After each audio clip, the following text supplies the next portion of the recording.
Now I give the floor to the transition president of Burkina Faso, Ibrahim Traore. Please, Traore. Mr. Traore. Comrade, President Vladimir Putin. Comrade, President, African Head of State. Comrade, Head of Delegation. Hello. It is an honor for me this morning to speak here and to pass on the fraternal greetings from the people of the country of honest men.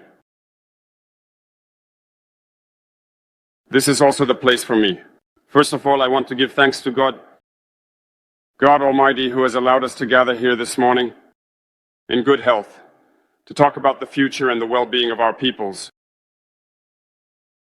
I want to apologize to the elders I might offend with my upcoming words. African identity demands the rights of birth. I must apologize. Comrades, I have a few questions from my generation. No one is a question we ask, but we have no answers. And it turns out that here we can air our dirty laundry because we feel like family. We feel like family in the sense that Russia is also a family for Africa. It's a family because we share the same history. Russia made enormous sacrifices to free the world from Nazism during World War II. The African peoples, our grandfathers, were also forcibly deported to help Europe get rid of Nazism. We share the same history in the sense that we are the forgotten peoples of the world.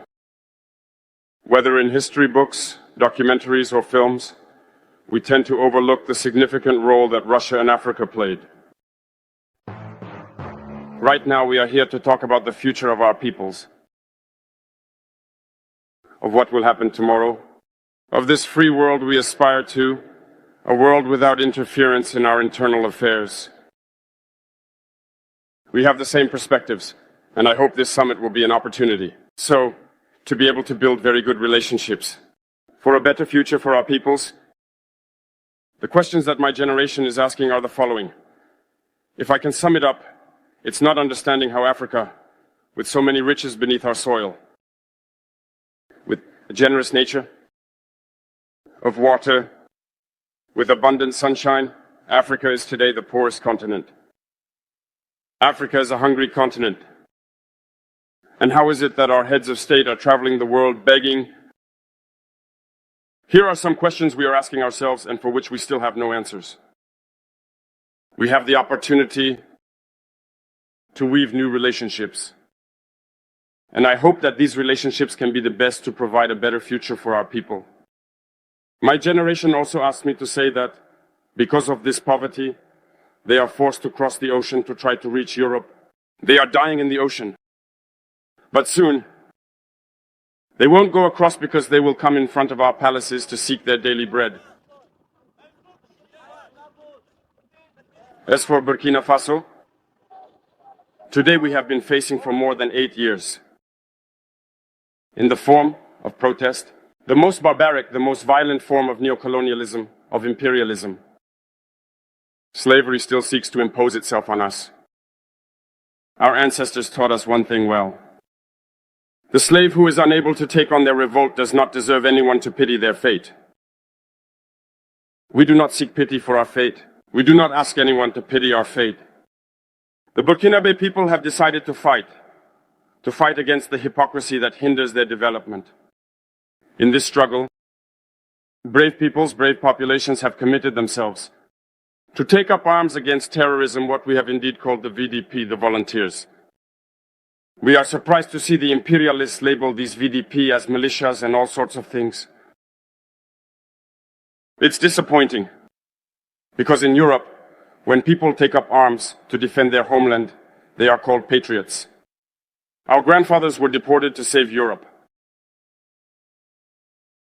It was not with their consent, against their will. Well, upon their return, we remember well that in Traoré, when they wanted to claim their basic rights, they were massacred. It doesn't matter then. When we, the people, decide to defend ourselves, we are labeled as militias. But that's not the problem. What the problem is seeing African heads of state who bring nothing to these fighting peoples, but who sings the same tune as the imperialists, by calling us militias, by treating us as such, of men who do not respect human rights. What human rights are we talking about? We are outraged by this and it's shameful. We, as African heads of state, need to stop behaving like puppets that dance every time the imperialists pull the strings.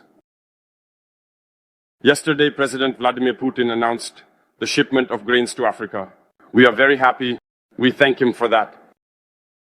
But also it's a message sent to our African heads of state.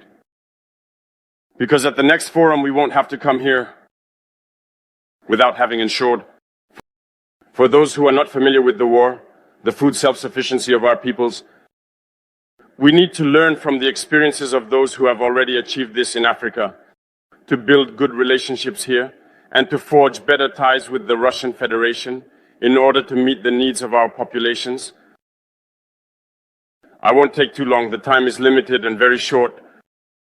We are forced to stop at some point, but I would like to conclude by saying that we must pay tribute to our peoples who are fighting.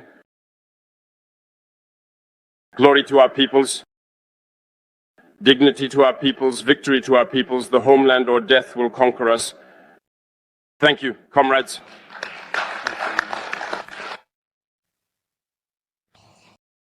I would like to express my heartfelt gratitude to you, Jean-Pierre, for your invaluable support and assistance.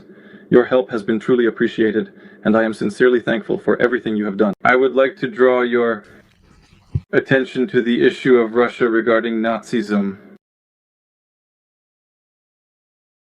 The issue of Russia regarding Nazism.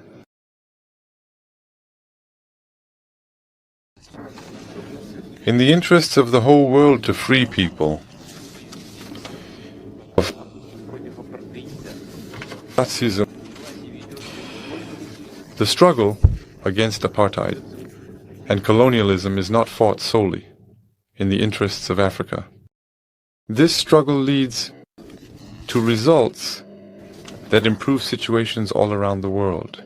It's the whole world that benefits from it. In this sense, I agree with Mr. Traoré.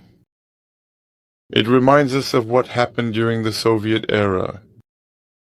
The struggle that the Soviet Union and Russia brought is part of the struggle of all peoples for freedom.